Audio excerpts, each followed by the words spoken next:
Hi குட்டீஸ், எல்லாரும் எப்படி இருக்கீங்க? உங்கள் வீட்டில் அம்மா அப்பா தாத்தா பாட்டி எல்லார்கிட்டையும் சுட்டித்தனம் பண்ணிட்டு இருக்கீங்களா? உங்களுடைய சுட்டித்தனத்தையும் உங்களையும் சேர்த்து கவரக்கூடிய வகையில் நம்ம சின்னஞ்சிறு கிளிய நிகழ்ச்சியில் இன்னைக்கு நிறைய எக்ஸைட்டிங்கான புது புது விஷயங்களை நம்ம கற்றுக்க போகிறோம். பாடலில் ஆரம்பித்து தற்காப்பு கலையிலேருந்து கதைகள் கேட்கறதுலேருந்து குட் ஹேபிட்ஸ் கற்றுக்கிற வரைக்கும் இன்னைக்கு ஒரு வண்டர்ஃபுல்லான பேக்கேஜ் ஆஃப் குட் ஸ்டஃப் தான் நம்ம கற்றுக்க போகிறோம். அதுக்கெல்லாம் முன்னாடி முதல்ல ஒரு டங் ட்விஸ்டர் ப்ராக்டிஸ் பண்ணலாமா? நான் முதல்ல ஸ்லோவாக சொல்லி காட்டுறேன்.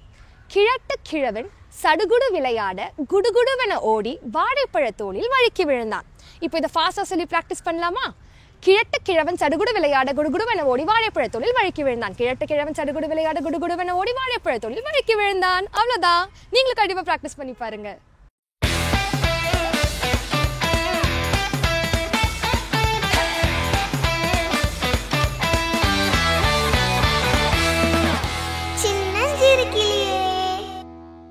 என்ன குட்டீஸ், டங் ட்விஸ்டர் நல்லா ப்ராக்டிஸ் பண்ணி பார்த்தீங்களா?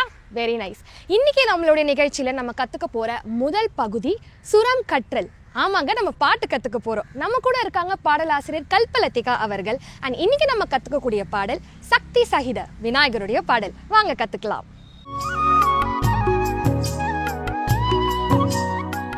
சுரம் கற்றல்.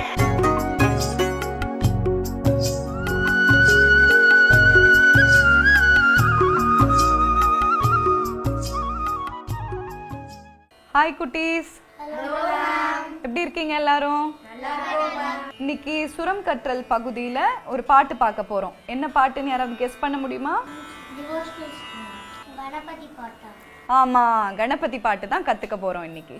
இந்த பிள்ளையார் பாட்டு அமைந்திருக்கிற ராகம் வந்து சங்கராபரணம், திஸ்ர ஏக தாளத்தில் இருக்குது. இதை கம்போஸ் பண்ணவர் வந்து முத்துசுவாமி தீக்ஷிதர். அவர் வந்து ஒரு செட் ஆஃப் காம்போசிஷன்ஸ் பசங்க கற்றுக்கிறதுக்குன்னே பண்ணியிருக்காரு. நோட்டு ஸ்வரம்னு பேர். சரியா? சக்தி சகித கணபதிங்கிற பாட்டு கற்றுக்க போகிறோம். ரெடியாக இருக்கீங்களா?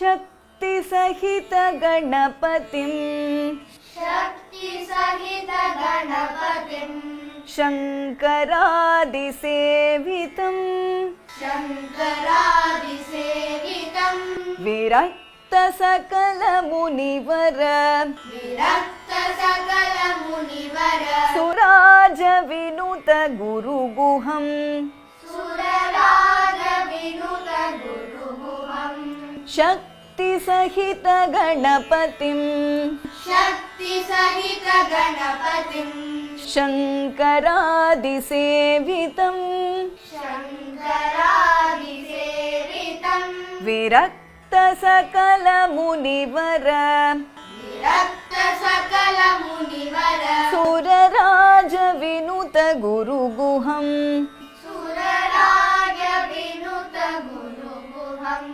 பக்தாளி போஷகம் பக்தாளி போஷகம் பவசுதம் விநாயகம் பவசுதம் விநாயகம் பக்தாளி போஷகம் பக்தாளி போஷகம் பவசுதம் விநாயகம் பவசுதம் விநாயகம் பக்தி முக்தி பிரதம் பூஷிதாங்கம் பக்தி முக்தி பிரதம் பூஷிதாங்கம் ரக்த பாதாம்புஜம் பாவயாமி ரக்த பாதாம்புஜம் பாவயாமி பக்தி முக்தி பிரதம் பூஷிதாங்கம் பக்தி முக்தி பிரதம் பூஷிதாங்கம் ரக்த பாதாம்புஜம் பாவயாமி ரக்த பாதாம்புஜம் பாவயாமி சக்தி சகித கணபதிம் சக்தி சகித கணபதிம் சங்கராதி சேவிதம் சங்கராதி சேவிதம் விரக்த சகல முனிவர விரக்த சகல முனிவர சுரராஜ வினுத குருகுஹம் சுரராஜ வினுத குருகுஹம் பக்தாளி போஷகம் பக்தாளி போஷகம் பவசுதம் விநாயகம் பவசுதம் விநாயகம் பக்தி முக்தி பிரதம் பூஷிதாங்கம் ரக்த பாதாம்பூஜம் பாவயாமி சக்தி சகித கணபதிம்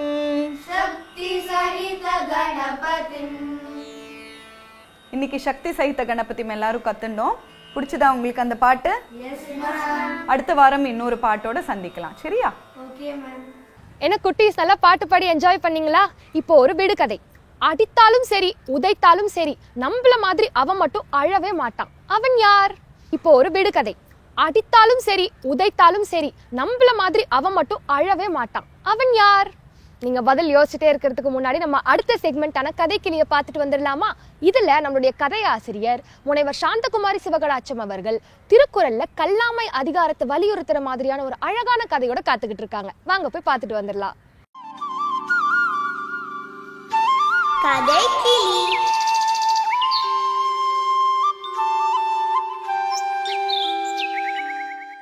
பிள்ளைங்களை உங்களெல்லாம் சந்திக்கிறதுல எனக்கு ரொம்ப சந்தோஷம்.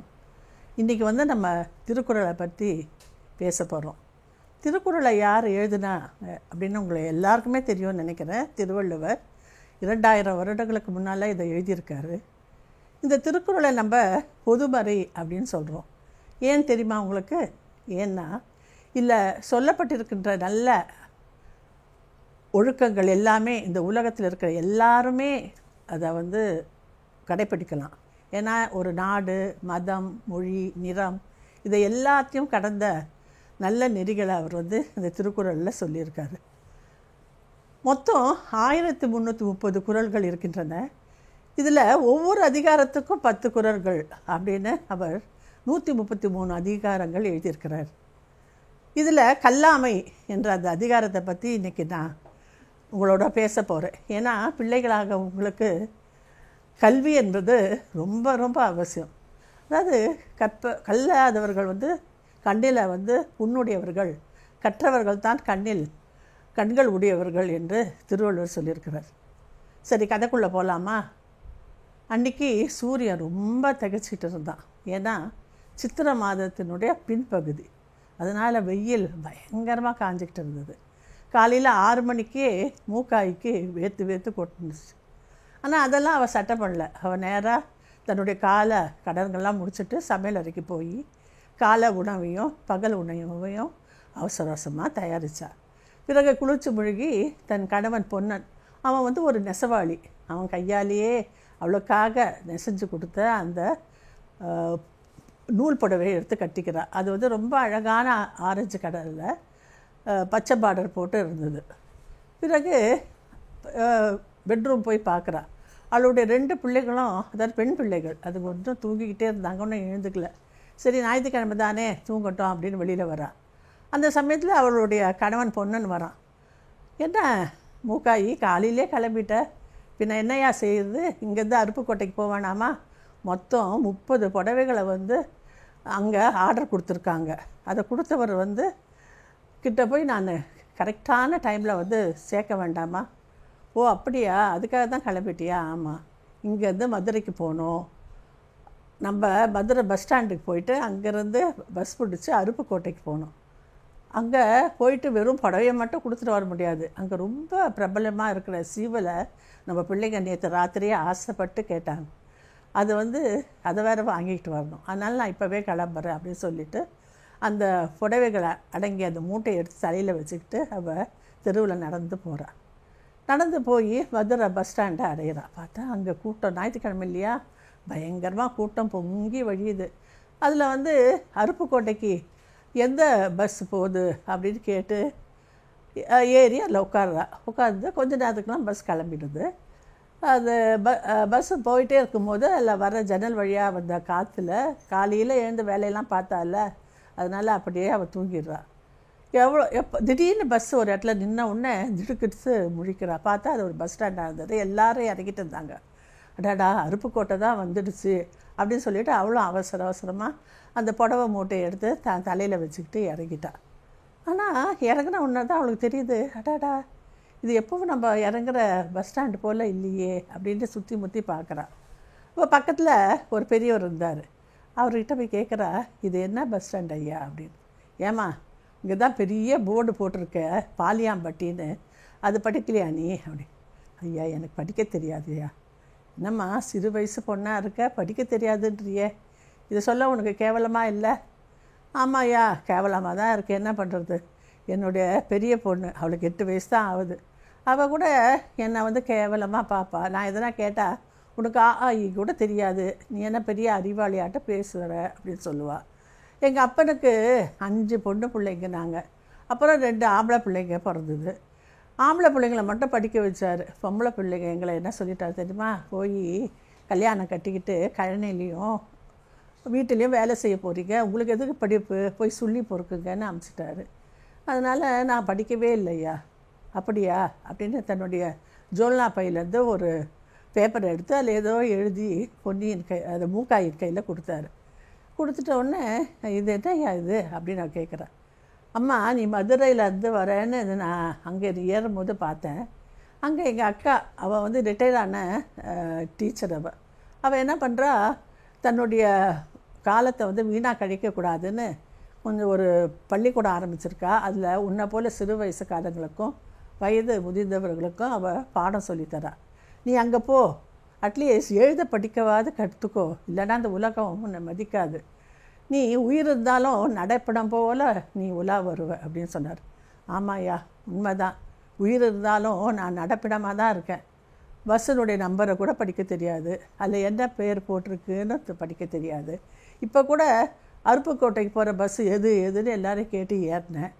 டிரைவர் எதுனா சில்லறை கொடுத்தா அது சரி பார்க்க கூட தெரியாது ஐயா. இவ்வளோ மூடமாக இருக்கேன். ஆனால் பரவாயில்ல, நல்ல காலம் இன்றைக்கி உங்களை நான் சந்தித்தேன். கட்டாயமாக உங்கள் அக்கா சொன்ன அந்த பள்ளிக்கூடத்துக்கு போவேன், படிப்பேன், எழுத படிக்க கற்றுப்பேன். அப்புறம் என் கையாலேயே உங்களுக்கு ஒரு லெட்டர் எழுதுவேன். அதில் என்ன எழுதுவேன் தெரியுமா, சம்பந்தம் ஐயா நல்லா இருக்கீங்களா, இப்போ நான் படிச்சுட்டேன், எங்கள் வீட்டுக்கு வாங்க சாப்பிட அப்படின்னு எழுதுவேன். ஓ ரொம்ப சந்தோஷமா அப்படின்னு அவர் சந்தோஷப்பட்டார். பிறகு அவர் காட்ட திசையில் அந்த மூட்டையை எடுத்து தலையில் வச்சுக்கிட்டு அவர் நடக்க ஆரம்பித்தார்.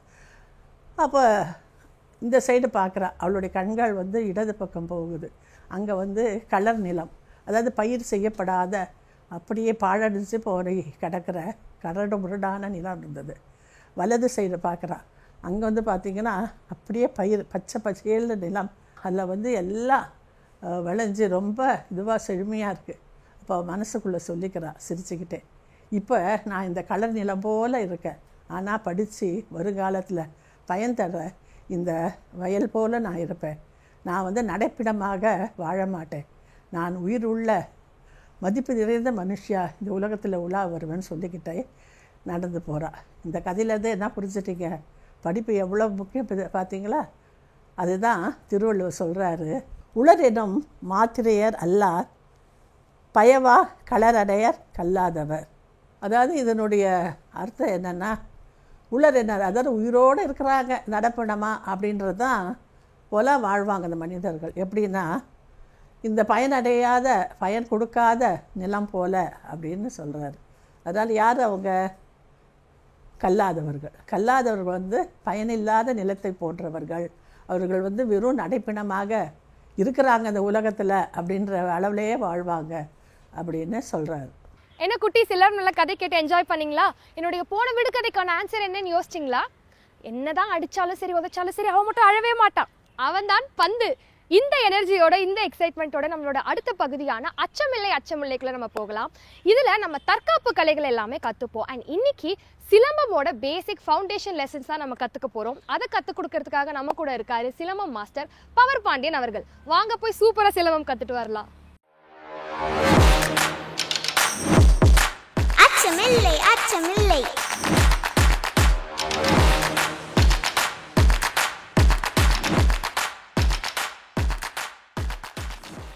அச்சமில்லை அச்சமில்லை நிகழ்ச்சியின் மூலமாக உங்களை நான் சந்திக்கிறேன். இன்று பாரம்பரிய தற்காப்பு கலை சிலம்பம், அதனுடைய நுணுக்கங்களை பற்றியும் அதனுடைய சுற்றுமுறைகளை பற்றியும் இங்கே நான் உங்களுக்கு கூற வந்திருக்கிறேன். இந்த மாணவர்கள் என்னுடைய பவர் பாண்டியன் சிலம்பம் ட்ரைனிங் அகாடமியுடைய மாணவர்கள். இவர்கள் இப்போது செய்கின்ற சிலம்ப சுற்றுக்களையும் சிலம்பம் சார்ந்து இருக்கிற பல்வேறு வகைகளையும் உங்களுக்கு நான் வந்து இப்போது சொல்ல போகிறேன். இதன் வாயிலாக நாம் சொல்ல வர விஷயம் என்னென்னா, பாரம்பரிய தற்காப்பு கலை சிலம்பம் என்பது வேறு, விளையாட்டு சிலம்பம் என்பது வேறு. தற்போது மக்களிடையே மிகவும் பிரபலம் அடைந்திருக்கிற பாரம்பரிய தற்காப்பு கலை சிலம்பம் சார்ந்து மற்றும் சிலம்ப விளையாட்டு இப்போது மேலோங்கி இருக்கிறது. சிலம்ப விளையாட்டுக்கான அனைத்து சுற்று முறைகளையும் அதற்கான பாடங்களையும் இந்த மாணவர்கள் தங்கள் முன் இப்போது செய்து காட்டுவார்கள்.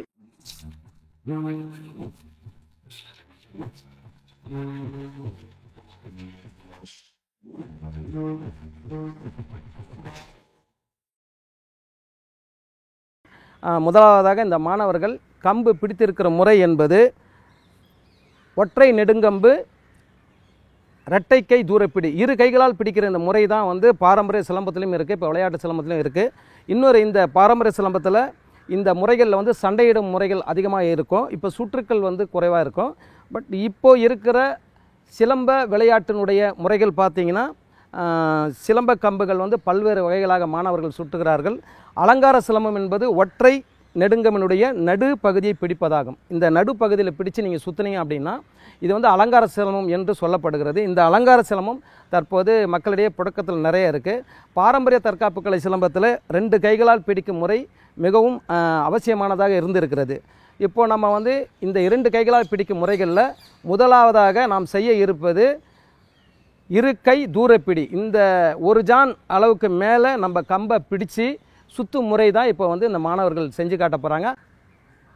Stick close, left leg forward, about turn, stick close, stick open, stick close, left leg forward, about turn, stick close, stick open. முதல் சுற்று மேல்வாரல். ஸ்டார்ட்.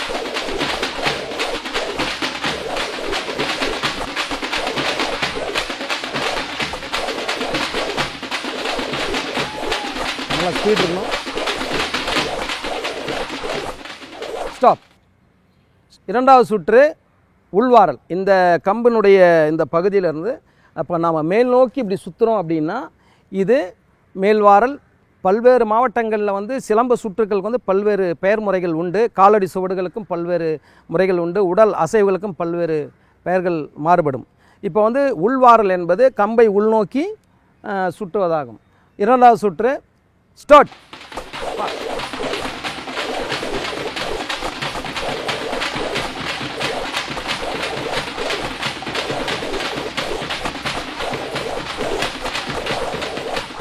ஸ்டாப். இன்று இந்த பயிற்சியை பார்த்தீங்க. இதை நீங்கள் இந்த பயிற்சியின் மூலமாக உங்களுக்கு வந்து நன்மைகள் கிடைத்திருக்கும். இந்த பயிற்சியை பார்த்து நீங்களும் பயிற்சி பெற்று பலனடைய வேண்டும் கேட்டுக்கொள்கிறேன். நன்றி, வணக்கம். என்ன குட்டி, சிலம்பம்லாம் பண்ணி ரொம்ப எனர்ஜெட்டிக்காக இருக்கீங்களா?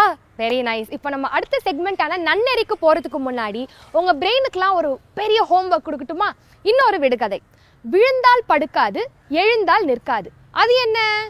நான் வேற க்ளூ கொடுத்துருக்கேன். பட் நீங்கள் ஆன்சர் யோசிச்சுட்டு இருக்கிறதுக்கு முன்னாடி நம்ம நன்னெறி செக்மெண்ட்டில் போய் ரெஸ்பெக்டிங் எல்டர்ஸ், அதாவது பெரியோர்களை மதிப்பது எவ்வளோ இம்பார்ட்டண்ட்டான ஒரு பண்பு அப்படிங்கிறத சொல்லி கொடுக்குற மாதிரி உங்கள் வயசு பிள்ளைங்க தான் ரொம்ப அழகாக பெர்ஃபார்ம் பண்ண போகிறாங்க. வாங்க பார்த்துட்டு வந்துடலாம்.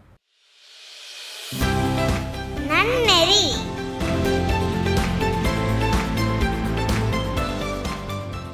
இல்ல, உனக்கு ஒன்று தெரியுமா? இன்னைக்கு காலைல வீட்டிலேருந்து ஸ்கூல் கிளம்போது கொஞ்சம் லேட் ஆயிடுச்சுல. அப்போது கிராண்ட்மா என்னை கூப்பிட்டுட்டே இருந்தாங்க. நான் ஒன்றும் கண்டுக்கல.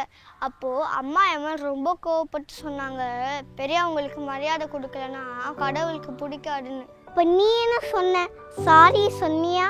இல்லைப்பா, நான் அப்போ யோசித்தேன், ரெஸ்பெக்ட்னு அவ்வளோ பெரிய விஷயமா? நான் ஜஸ்ட் பொலைட்டாக பேசணுன்னு தான் நினச்சேன். அதுதான் ப்ராப்ளம்ப்பா. ரெஸ்பெக்ட்னா ஜஸ்ட் குட் மார்னிங் சொல்கிறது மட்டும் இல்லை. பெரியவங்களுக்கு நம்ம நடந்துக்கிற விதம், ஹெல்ப் பண்ணுறது, அவங்க அட்வைஸ் பண்ணும்போது பொறுமையாக கேட்குறது, அது எல்லாமே தான். அட்வைஸ் கேட்குறதா? லாஸ்ட் வீக் தாத்தாவோட அட்வைஸ் கேட்டு தான் நான் என்னோடய ஃபேவரட் கிரிக்கெட் மேட்ச்சை மிஸ் பண்ணிட்டேன். அட போப்பா. சரி, நீ இப்படி இமேஜின் பண்ணிக்கோ. நம்ம பஸ்ஸில் போயிட்டுருக்கும் போது ஒரு பாட்டி ரொம்ப நேரமாக நின்றுட்டுருக்காங்க. அவங்களுக்கு நம்ம சீட்டை அவங்களுக்கு கொடுத்தா அவங்க தட்டி கொடுத்து ஒரு ஸ்மைல் பண்ணுவாங்க பாரு, அந்த ஃபீலிங் ரொம்ப நல்லா இருக்கும்ல. நீ சொல்கிறதும் கரெக்ட் தான். லாஸ்ட் வீக் நான் ராகவன் அங்கிளுக்கு பேக் தூக்க ஹெல்ப் பண்ணும்போது அவங்க எனக்கு சாக்லேட் தந்தாங்க. அந்த மாதிரிடால நம்ம ஒருத்தவங்களுக்கு ரெஸ்பெக்ட் கொடுத்து ஹெல்ப் பண்ணால் அதுக்கான லவ் அண்ட் ரிவார்ட் நம்மளுக்கு கிடைக்கும். அது ஒரு சைக்கிளிக் ஆக்ஷன். ஓகே, நான் ஈவினிங் வீட்டுக்கு போய் கிராண்ட்மா கிட்ட சாரி சொல்லிட்டு அவங்களுக்கு டீ டைமில் நான் டீ போட ஹெல்ப் பண்ணுறேன். Super idea. நானும் டீ டைமில் ஹெல்ப் பண்ணுறேன். அப்போ அவங்களும் ஹாப்பி ஆயிடுவாங்க. Okay, but one condition. நான் ஃபர்ஸ்ட் டே பண்ணுவேன், நீ நாளைக்கு பண்ணிக்கோ. ஓகே, பட் ரிமெம்பர், நம்ம ரெஸ்பெக்ட் கொடுக்கறது gift வாங்குறதுக்கு மட்டும் இல்லை, அது நம்மளோட டியூட்டி. சரி மேடம், எனக்கு புரிஞ்சிருச்சு. குட். ஃபைனலாக நான் சொல்கிறேன், எல்டர்ஸ்க்கு ரெஸ்பெக்ட் கொடுத்தா நம்மளும் ஹாப்பி, அவங்களும் happy. Yes, then blessings and reward ஃப்ரீயாக கிடைக்கும். எல்டர்ஸை ரெஸ்பெக்ட் பண்ணால் அதுக்கான லவ், ட்ரஸ்ட், பிளெஸ்ஸிங் எல்லாமே கிடைக்கும். எல்டர்ஸை மதிக்கிறது எவ்வளோ இம்பார்ட்டண்ட்டான ஒரு மாரல் வேல்யூன்னு நீங்கள் தெரிஞ்சுக்கிட்டீங்களா குட்டீஸ்? அதே மாதிரி நான் கேட்ட முன்னாடி கேள்விக்கான பதில் நான் வேற க்ளூவெலாம் கொடுத்துருக்கேன். தலையாட்டி பொம்மை. இன்னைக்கு நம்ம பாட கற்றுக்கிட்டோம், தற்காப்பு கலை கற்றுக்கிட்டோம், நல்ல பண்பான குணங்களையும் கதைகளையும் கேட்டு தெரிஞ்சுக்கிட்டோம். இந்த மாதிரி நல்ல என்டர்டெய்னிங்கான, ரொம்ப ஃபன்னான நல்ல விஷயங்களை நம்ம மீண்டும் மீண்டும் கற்றுக்கிறதுக்காக அடுத்த நிகழ்ச்சியில் உங்களை மீண்டும் சந்திக்கும் வரை உங்களிடமிருந்து விடை பெறுவது நான் பவித்ரா ராஜசேகரன். பாய்.